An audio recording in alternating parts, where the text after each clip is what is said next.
In this video, I'll be unboxing a gorgeous looking Seiko Presage, model number SRPH78J. This watch has been released as a limited edition as a part of their Cocktail Time series, with 5,500 produced worldwide. This beauty is based off the Star Bar original Hojo cocktail. Hojo means abundant crop in Japanese, and the Hojo cocktail is made from sake and vodka. Seiko state that the shimmering cocktail captures the golden glow of rice ears in sunlight, and I think this same feeling has been replicated in the dial of this piece. Speaking of the dial, it looks absolutely magnificent. The light golden texture just hits the spot and pairs well with the polished gold details.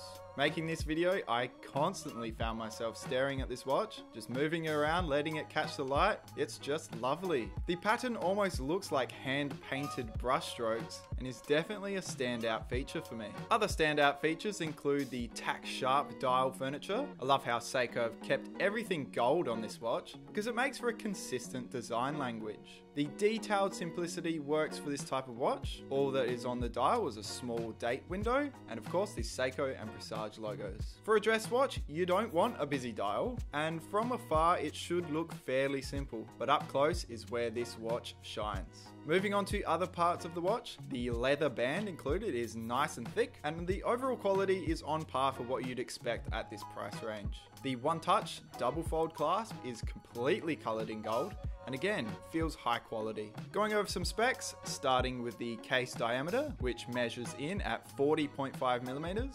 Thickness will come in at 11.8 millimeters, which is measurably thinner than other Presage watches with their thick glass element. This makes getting a sleeve over the watch much easier, and considering this is meant as a dress watch, that's pretty important. Using the 4R35 movement, you'll get 41 hours of power reserve, and Seiko claim an accuracy of plus or minus 45 seconds a day. The exhibition caseback allows a nice look into the movement. You can also find the limited edition numbering, which is always welcome. I think it's nice to know where your watch sits in the series. Overall, the SRPH78J is a fantastic dress watch for someone who loves gold. The details on the dial speak for themselves. It's simple, beautiful, and I would definitely wear this watch. Would you wear this watch? Let me know down in the comments below, and if you're interested in picking one up, head on over to watchdepot.com.au or click the links in the description. Make sure you're quick though, because this is a limited edition piece and won't be on sale forever.